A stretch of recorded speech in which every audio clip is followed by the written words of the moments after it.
Kalau adipati pesisir itu namanya wali. Wali. Itu bahasa Jawa loh ya. Ya. Cuma nanti penjajah membuat kata wali itu diserap dari Arab. Nah ini menjadi kacau, generasi kita nggak paham. Iya. Secara bahasa pun diubah-ubah ya. Iya. Jadi secara sastra anak turun kita ini Nusantara ini menjadi tidak tahu. Itu kan menjelaskan bahwa Kanjeng Sunan Kalijaga itu ngelakoni asketis gitu selama 3,5 tahun sehingga dia dinamakan Sunan Kalijaga karena bertapa di pinggir sungai. Karena kebetulan beliau berguru kepada Sunan Bonang.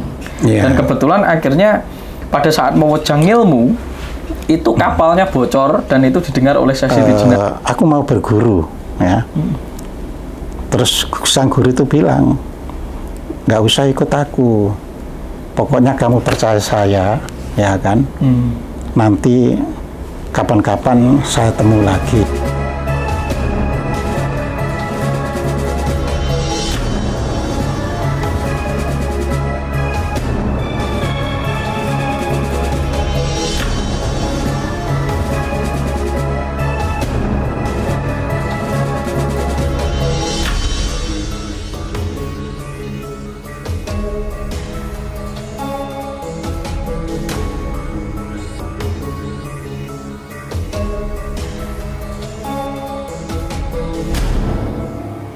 Sagutumati. Assalamualaikum warahmatullahi wabarakatuh. Waalaikumsalam warahmatullahi wabarakatuh. Sedulur-dulur yang ada di manapun panjenengan berada, semoga hari ini tetap diberikan rahmat, keselamatan, keselarasan. Kita ketemu lagi di acara Ngaji Rasa bersama Mbah Kozim, matur sembah nuwun. Sami-sami. Saya hari ini diberikan kesempatan untuk nanti ngobrol jaduman jagong sama panjenengan, yaitu sosok yang sangat luar biasa, pembawaannya renyah tapi cerdas gitu. Dan luar biasa Pak Kozim ini pemahamannya di bidang Jawa atau kejawen dan berkaitan dengan tasawuf Islam yang memberikan perspektif yang luar biasa. Itu semenjak tahun saya mendengar panjenengan atau membaca buku-buku panjenengan itu tahun 2015-an itu.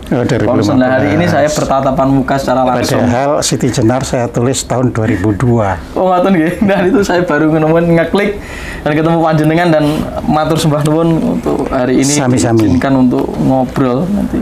Semoga sedulur-sedulur semua dimanapun berada nanti kita menggali keilmuan dari Pak Kozim yang tentunya sejak tahun 2000-an itu sudah concern di bidangnya, yaitu mengulas tentang perspektif kejawaan dan Islam tasawuf yang saya rasa itu menjadi secercah harapan bagi bangsa ini untuk tidak lupa kepada leluhur, tidak lupa kepada siapa mereka, jati dirinya yang hari ini mungkin sedang mengalami krisis mental kolektif. Semoga kehadiran Mbah Kozim atau saya panggilnya Eyang Kozim ini memberikan pencerahan bagi kita semua. Pak Kozim atau Mbah Kozim, jenengan itu kan menulis buku yang luar biasa seperti Syekh Siti Jenar atau Sunan Kalijaga. Kebetulan kan saya atau pribadi itu concern melihat bahwa Sunan Kalijaga itu sama Syekh Siti Jenar itu memang tokoh yang sangat sentral di era Jawa Baru dan sangat fenomenal. Beberapa pewaris keilmuannya secara sanad itu luar biasa. Jadi keilmuan Kanjeng Sunan itu tidak sembarangan, maka beliau itu berhasil mensinkretisme atau mengakulturasi ketika ada beberapa ajaran transnasional, terutama ketika Islam datang ke sini, itu berhasil dileburkan dan diramu atau dimasak, disajikan dengan sangat luar biasa tanpa mencederai satu sama lainnya. Dalam artian pada waktu itu Kanjeng Sunan Kalijaga ini bagi saya adalah tokoh-tokoh yang begitu cerdas pada masanya dan sangat waskita gitu. Nah sebenarnya menurut panjenengan itu Kanjeng Sunan Kalijaga itu sendiri siapa sosok itu sebenarnya? Secara ini kan banyak orang yang benar-benar ngomong Kanjeng Sunan Kalijaga itu orang Tiongkok. Kanjeng Sunan Kalijaga itu keturunan dari Arab, bahkan ada yang bilang bahwa Sunan Kalijaga itu hanya fiksi, masa ada orang bertapa 3,5 tahun. Tapi ketika saya belajar dari mbah-mbah saya, beliau kan mempraktekkan kidung-kidung dan suluknya nih, dan itu sangat efisien dan relevannya masih ada gitu. Jadi mbah saya itu membaca Kidung Sariro Ayu kadang untuk menyirna hama gitu. Dan itu memang ada dampaknya, dan orang-orang di desa saya kan kebetulan kulon ini saking magetan, itu dulu saya ngerti sendiri, mbah saya itu masih ngucap ngidung-ngidung itu. Berarti Sunan Kalijaga itu luar biasa pada zamannya. Nah sebenarnya tokoh Kanjeng Sunan itu ada atau tidak, dan sebenarnya beliau itu siapa sejatinya Sunan Kalijaga ini? Ya, jadi begini Mas Tunjung ya. Jadi di dalam kehidupan ini kan memang bangsa kita ini kan telah dijajah, istilahnya dijajah oleh Belanda maupun sebelum Belanda masuk, yaitu VOC-nya. Ya. Memang dalam pengertian teritorial banyak orang mengatakan masa sih kita dijajah apa ini selama 350 tahun. Kan pengertian dijajah itu tidak demikian. Meskipun dijajahnya baru katakanlah di tempat-tempat tertentu, tetapi efek dari VOC itu menyeluruh Nusantara. Nah ini yang harus kita pahami ya. Aceh sendiri kalau dilihat dari sudut apa ini melawan Belanda itu baru jatuh ke tangan Belanda itu setelah tahun 1900. Ya, tetapi kan intrik-intrik Belanda itu sudah masuk sebelumnya. Lewat perdagangan dan sebagainya. Nah, untuk ini kita harus paham dulu tentang masa akhir Majapahit. Karena kita tidak bisa memahami kisah ini ya tanpa melihat kondisi pada saat akhir Majapahit. Ya. Jadi kita tahu bahwa setelah perang Parekrek yang biasa dibaca orang Parekrek ya, itu sebenarnya itu membacanya itu Parekrek. Rek itu artinya di dalam bahasa Jawa itu kacau. Ya, nah, jadi rek-rek itu terjadi kekacauan. Nah, jadi terjadilah perang saudara yang disebut perang Parekrek yang biasa dibaca orang Indonesia Parekrek kan gitu kan. Parekrek gitu. Iya, Parekrek gitu. Borek gitu. Iya, memang begitu bahasa Jawanya itu. Nah, itu kan terjadi sejak tahun 1401 dan berakhir tahun 1406. Jadi ada 5 tahun pertarungan kekuasaan ya. Proses krusial. Ya. Ini proses ini harus kita pahami ya. Otomatis meskipun pada akhirnya bisa pulih kembali, yaitu ketika apa itu Prabu Wikramawardhana akhirnya bisa menertibkan kembali Majapahit ya. Terus diwariskan kepada putrinya yaitu Suhita ya. Tetapi daya kekuatan untuk menjangkau Nusantara itu sudah mulai lemah. Nah, ini yang harus kita pahami ya. Powernya menyusut. Powernya itu menyusut. Nah, pada saat itu ya kan mulailah masuk ya kekuasaan lewat perdagangan ya. Dan disitulah agama juga turut masuk ya. Jadi meskipun agama Islam itu sendiri menurut sejarah itu masuk pada abad ke-7 yaitu ke Aceh dulu. Tapi namanya pedagang itu kan tidak terus hanya di situ terus berhenti, dia juga kemana-mana ya. Nah, pada saat itu Majapahit itu juga menerapkan satu sistem ya, sistem bahwa setiap pendatang atau imigran itu harus ada di pesisir. Itu aturan pada waktu itu. Aturan pada waktu itu. Harus ditaati. Ya, jadi Sumatera ya datangnya jadi pesisir sama aja, tidak terus masuk ke tengah. Ya. Kalimantan juga di pesisir, makanya kan tengahnya juga Kalimantan Dayak, tapi pesisirnya kan ada Melayu, ada ya. Nah, jadi itu semuanya itu ada di pesisir ya. Nah, tetapi kan mereka yang ada di pesisir itu tidak berarti dibiarkan liar. Mereka harus ada di bawah kepemimpinan. Ya, nah, jadi harus ada adipati pesisir istilahnya. Nah, untuk membedakan istilah adipati pesisir dengan adipati dalam itu dinamakan berbeda. Kalau adipati pesisir itu namanya wali. Itu bahasa Jawa loh ya. Ya. Cuma nanti penjajah membuat kata wali itu diserap dari Arab. Nah ini menjadi kacau, generasi kita nggak paham. Iya. Secara bahasa pun diubah-ubah ya. Iya, jadi secara sastra anak turun kita ini Nusantara ini menjadi tidak tahu. Ya, jadi wali dalam bahasa Jawa itu artinya adipati di pesisir, ya, atau dokter. Jadi itu untuk membedakan dengan dukun. Iya, jadi itu di dalam bahasa Jawa kuno, wali ini adalah orang yang bisa ngobati dengan berbagai macam ramuan dan sebagainya. Nah, makanya kata itu diambil menjadi adipati di pesisir. Karena harus bisa istilahnya itu ngobati. Orang-orang yang di pesisir ini ngobati spiritualnya maksudnya. Supaya tidak langsung terlalu jauh berbeda dengan karakter yang di dalam. Jadi supaya bisa menyatu. Jadi proses mempersiapkan pemahaman mereka sebelum nanti dibawa ke dalam. Iya. Jadi di situ itu semuanya di pesisir dulu. Ya, lah mula-mula tentunya yang dari anak-anak dalam yang jadi wali di pesisir itu. Ya. Yang di kemudian hari turunan-turunan dari luar pun bisa menggantikan. Ya. Nah, jadi kalau diurut secara yang dari dalam ya cuma satu, yaitu Sunan Kalijogo, karena putra dari Arya Teja.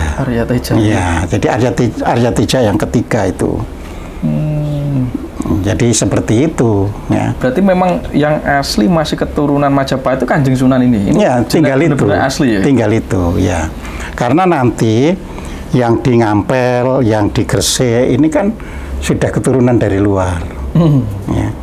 Cuma kan mereka sudah melakukan, kalau bahasa sekarang itu hibridisasi. Ya, jadi misalnya putri mereka dinikahkan dengan keluarga keraton. Nah, jadi seperti itu. Jadi akhirnya tidak murni orang luar. Ya, jadi dengan putri Jawa. Nah, dari luar dengan putri Jawa. Terus mengapa banyak disebut itu kalau lewat Kelenteng Sampokong yang ada di Semarang, itu kok semuanya dinamai nama Cina, ya kan? Jadi Sunan Ampel ada nama Cinanya, ya. Jadi Hong Sui siapa itu, ya. Semuanya dikasih nama Cina, ya. Sampai termasuk Bonang, jadi nanti dikenal Bonang, ya. Nah, ini kita harus pahami bahwa sudah menjadi tradisi Cina, baik anak dalam itu kalau ayahnya itu Cina, maupun anak luar, artinya ayahnya itu bukan Cina, tapi ibunya yang Cina. Itu sama-sama diberi nama Cina. Sehingga Profesor Slamet Mulyono beranggapan bahwa seluruh wali itu keturunan Cina, padahal tidak demikian. Ya, jadi di situ. Chaosnya ketika kolonial itu datang ke sini dan mempropaganda itu. Nah, kolonial datang sengaja kan, sengaja melakukan penyimpangan-penyimpangan, terus kita jadi tidak tahu. Akhirnya kita mewarisi tentang kengawuran dan kekacauan ini. Iya, itu. Ajarannya. Ya. Jelas kan, misalnya Sunan Gunung Jati, jelas asal mulanya ya dari Sunda, dari Siliwangi. Tapi nanti ada yang saudaranya yang dinikah orang Arab. Nah, keturunannya itu menjadi Sunan Gunung Jati. Ya. Tapi itu kan berarti tidak Cina, ya kan? Tapi Sunan Gunung Jati juga karena dapat putri dari Cina, orang Cina juga diberikan nama Cina. Ya. Itu bukan hanya zaman dahulu. Hari ini saya ini punya teman yang kerja di bank pengembangan Asia, ya, Asian Development Bank itu, yang ada di Beijing. Dia harus mengubah nama Cina di sana itu. Iya, walaupun nanti waktu pulang ke Indonesia ya nama Indonesia. Ya, terus istrinya karena ikut, istrinya juga dia bilang pada saya, ya saya juga diberi nama Cina di sana. istrinya itu putrinya Pak Mahar Marjono, mantan rektor Universitas Indonesia. Ya. Ya itu nama Cina.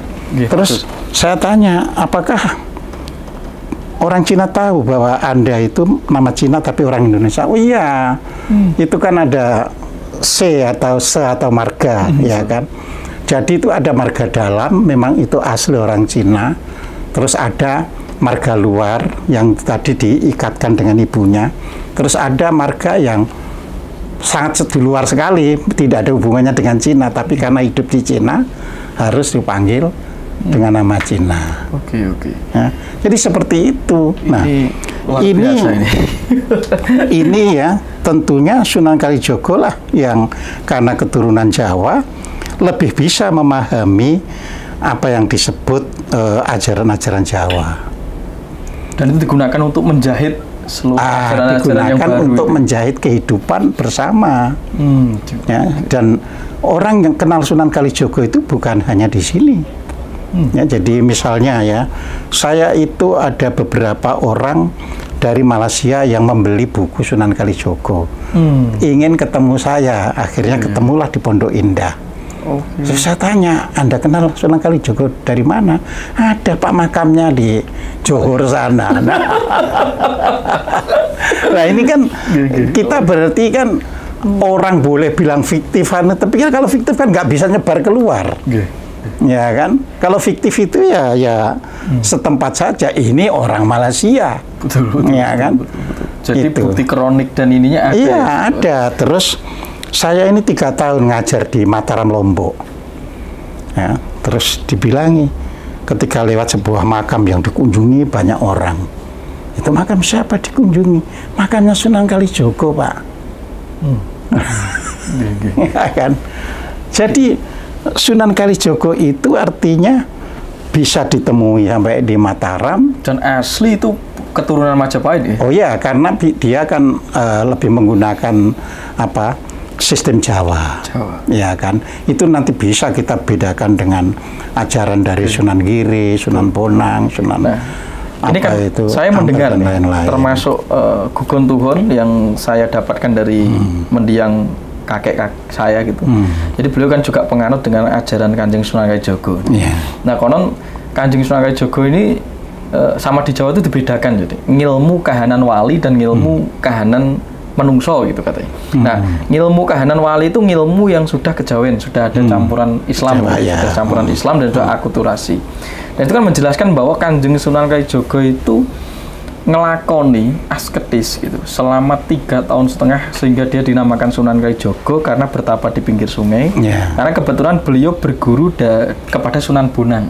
Dan kebetulan akhirnya pada saat mewejang ilmu itu kapalnya bocor dan itu didengar oleh Syekh Siti Jenar. Karena Syekh Siti Jenar tuh pengen mendengar bahwa iki ngilmu apa toh dagangan saka Jobo itu ketika dibawa ke sini mejangke dadak delik-delik, maka aku tadi cacing untuk mendengarkan yang Siti Jenarnya mendengarkan itu. Dan itu sebenarnya pripun Pak Kosi? Atau ya, itu sanepan. Jadi kan gini, di dalam pengajian ya, kalau kita ngaji makrifat itu kan ada orang yang memang dianggap murid. Tapi kan ada orang yang sifatnya itu seperti nyantri. Atau orang dari luar tapi kepengen nguping, kepengen tahu ya. Nah Siti Jenar itu pada waktu itu bukan bagian ya dari kelompok Sunan Kalijogo ini, tapi dia ingin memahami apa yang diajarkan oleh orang-orang ini ya. Tapi benar itu muridnya Kanjeng Sunan Bonang? Sunan Kalijogo itu? Loh, Kalijogo iya muridnya Bonang, tapi kan Kalijogo itu nanti riwayatnya menjadi 2 kan, dia kan belajar banyak, baik yang di sini maupun yang di Cirebon. Makanya data kehadiran Sunan Kalijogo itu ada di Cirebon juga ada di Jawa. Di Tuban itu ya? Tuban. Jadi seperti itu ya.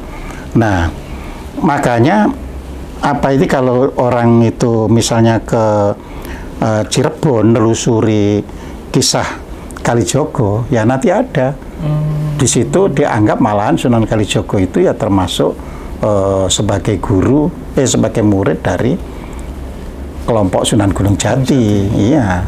Sunan Kalijogo itu dapat kita simpulkan orang yang belajar banyak. Oh, ngoten nggih. Iya, jadi dia bisa belajar ke Sunan Ampel, belajar ke Siti Jenar, ya kan, belajar ke apa itu Sunan Bonang, jadi banyak.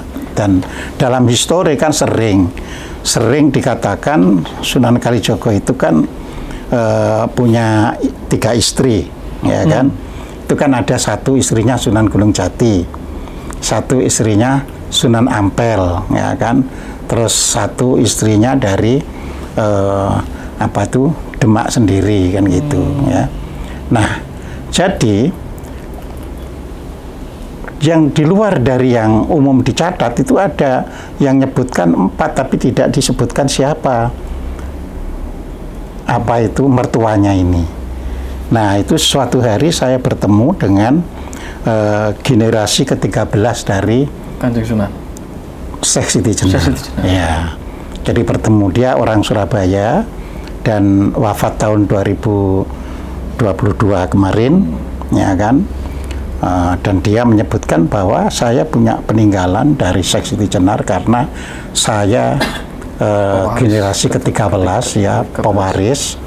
Tapi pewaris Syekh Siti Jenar dari putrinya Syekh Siti Jenar dengan Sunan Kalijogo.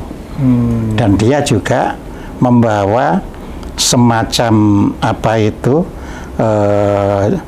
jimat itu loh, ya, yang diwariskan, dipegang seperti ali-ali, seperti tongkat kecilan itu, ya.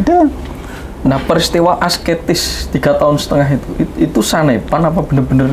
Ya, itu juga sanepan. Jadi kan di Jawa itu gini, ya, kalau kita itu betul-betul meyakini seseorang, ya, dan kita itu betul-betul aku mau berguru, ya. Terus sang guru itu bilang, nggak usah ikut aku, pokoknya kamu percaya saya, ya kan. Nanti kapan-kapan saya temu lagi, kan. Nah, itu biasa gitu, ya. Untuk menguji niat dan tekad itu. Iya. Jadi itu bisa seperti itu. Jadi tidak harus lumutan, tidak harus gitu. Jadi tetap bersabar, ya, menanti kapan diwejang gitu. Ya. Karena itu ada pengalaman saya pribadi. Ya juga begitu. Ya. Kadang-kadang ketemu seseorang, ya kan, cocok jadi muridku, tapi nggak usah ikut. Lalu gimana saya belajar? Pokoknya percaya, nanti ngerti diri. Itu gaya-gaya konvensional gitu, orang-orang. Tapi itu fakta-fakta. Sangat efisien. Makanya tadi saya katakan, saya secara sekolah formal nggak ada kaitannya dengan alam-alam seperti itu. Betul. Tapi dalam fakta akhirnya loh, kok saya bisa nyata kan gitu kan? Karena akhirnya percaya kepada dirinya dan tidak melekat atau tergantung kepada sosok gurunya gitu. Iya, sosok gurunya. Itu cara Sunan Bonang untuk melatih Kanjeng Sunan untuk tidak melekat. Supaya tidak melekat pada ininya. Nah, rusaknya itu kan setelah kisah-kisah itu difilmkan, ya kan? Terus diadu Sunan Kalijogo sama Syekh Siti Jenar. Padahal bukan begitu, ya kan? Kita juga harus tahu, ya, Syekh Siti Jenar adalah guru murid dengan Ki Kebo Kenongo. Ya. Disebut guru murid karena di satu sisi dia guru, di sisi lain dia murid. Jadi itu namanya guru murid, ya. Jadi Syekh Siti Jenar itu dalam hal kejawen itu gurunya adalah Ki Kebo Kenongo. Tapi dia sebagai gurunya dalam hal keislaman kepada Kebo Kenongo. Tukar kaweruh. Ya. Nah, itu namanya guru murid. Nah, nanti Kebo Kenongo punya anak Joko Tingkir, Mas Karbet. Ya kan? Mas Karbet itu, ya, nanti kan diasuh oleh Sunan Kalijogo secara tidak formal. Karena secara formal, ya, Mas Karbet itu adalah murid dari Sunan Kudus secara formal. Secara batiniahnya Kanjeng Sunan Kalijogo. Kanjeng Sunan Kalijogo. Ya, secara tidak formal, misalnya ketemu begini, diajari. Ya. Nah, jadi tidak harus pada hari tertentu, jam tertentu kamu belajar pada saya. Ya, itu. Jadi Kanjeng Sunan Kalijogo itu luar biasanya adalah ketika berhasil mengakulturasi itu, kalau saya simak, dan mensinkretisme. Bahkan saya sendiri masih mengikuti sanad dari keilmuan beliau gitu. Jadi beliau itu menemukan salah satu keilmuan dan menteknologikan dengan, dan menurut saya namanya klenik lah. Laku-laku kan kuncang itu dianggap sakti gitu pada masanya itu. Monggo kali tunjuk. Dan itu menciptakan kidung-kidung dan suluk-suluk gitu. Dan itu ketika dirapal atau diamalkan beneran, itu secara fenomenal, secara emosional, secara magis, itu memang ada dampaknya. Itu saya sendiri juga concern dan diajarkan oleh kakek saya. Nah sebenarnya ketika hal itu masih dipakai di era sekarang kan sebenarnya masih relevan. Tapi kan kita mensirik-sirikan dan memusrikan itu. Padahal itu fenomena lantunan mantra yang seperti doa saja sebenarnya, menurut saya. Iya. Jadi ini saya jelaskan kalau masalah mantra ini ya. Jadi pertama ya yang harus kita pahami ya, bahwa saya ketika selesai menulis buku Sunan Kalijogo itu tahun 2003, ya sangat banyak orang yang membaca buku itu. Termasuk saya. Nah, dan buku itu termasuk diterbitkan ya, dicetak ulang sampai di atas 30 kali ya. Jadi itu luar biasa, dan banyak orang yang memberikan testimoni setelah membaca buku yang saya tulis itu ya. Nah, ada 2 orang yang saya sebutkan ini justru bukan orang Islam. Ya, itu kan testimoni itu gitu. Kalau yang sudah orang Islam kan ya sudah memang ada kecenderungan kan gitu kan. Ini justru yang testimoni itu pembaca buku itu bukan orang Islam ya. Jadi justru keduanya adalah orang Kristen ya. Keduanya adalah keturunan Chinese. Tionghoa. Ya. Jadi itu kedua-duanya akhirnya ketemu saya karena testimoni. Karena melapalkan mantra itu ya. Dan memang saya telah mengamalkan Kidung Rumek Sumengi yang Bapak tuliskan di buku Sunan Kalijogo itu. Dan itu memang magis gitu, dan itu kayak semacam apa ya, yang bisa meretas pemahaman bawah sadar atau pemahaman energi di luar alam. Dan itu hebatnya ketika saya membaca Kanjeng Sunan Kalijogo itu benar-benar orang yang profesor di pada masanya gitu. Dan itu kita menghargai leluhur kita, tanpa ada jasanya Kanjeng Sunan itu mungkin perpecahan sudah sangat masif. Nah ini saya ceritakan ya, teman yang satu ini ya sebenarnya memiliki bakat. Kita anggap memiliki bakat dulu. Memiliki bakat misalnya bisa komunikasi dengan roh, bisa itu ya. Tetapi setelah mengamalkan Kidung Rumek Sumengi ya kan, yaitu yang disertai mutih, yang disertai meditasi yang saya berikan gambarannya itu ya, akhirnya dia lebih bisa komunikasi dengan jiwa-jiwa yang belum menuju alamnya. Luar biasa itu. Nah, ini yang satu ya. Orangnya orang Jawa Timur ya. Yang satu datang dari Palembang. Keturunan Tionghoa tapi dari Palembang ya. Jadi akhirnya oleh orang yang ngaji pada saya ditemukan, karena ini temannya di Palembang. Jadi loh itu kan ngajari saya ngaji, jadi ya sudah, nanti kalau pas ada jadwal ngaji kamu datang saja kan gitu. Nah itu bercerita dia ngamalkan ya dia kan namanya orang Kristen itu kan sebenarnya nggak tertarik secara normatif buku-buku Islam itu ya kan, tapi begitu melihat Sunan Kalijogo itu dia tertarik lalu mengamalkan puasa mutih 40 hari ya, dengan membaca Kidung Rumek Sumengi setiap hari kan gitu. Langsung oleh jiwa kakeknya yang di alam sana terhubung ya terhubung secara langsung batin ya. Jadi itu bener itu, tapi cuma bagimu masih kurang apa kek, ditambah 20 hari lagi supaya 60 hari. Jadi fenomena asketis tirakat ini masih sangat relevan. Iya, jadi masih banyak ternyata untuk digunakan merevolusi mental bangsa kita hari ini. Sama ketika semasa pandemi kemarin, saya memimpin Kidung Sing Wengi, ya 3 hari langsungan setelah sekian bulan, terus nanti setelah sekian bulan, ya alhamdulillah semua yang mengikuti itu tidak ada yang terkena. Berarti itu COVID. Kan sebuah teknologi atau mantra untuk memasuki medan lain, kalau kita terjemahkan di era teknologi sekarang.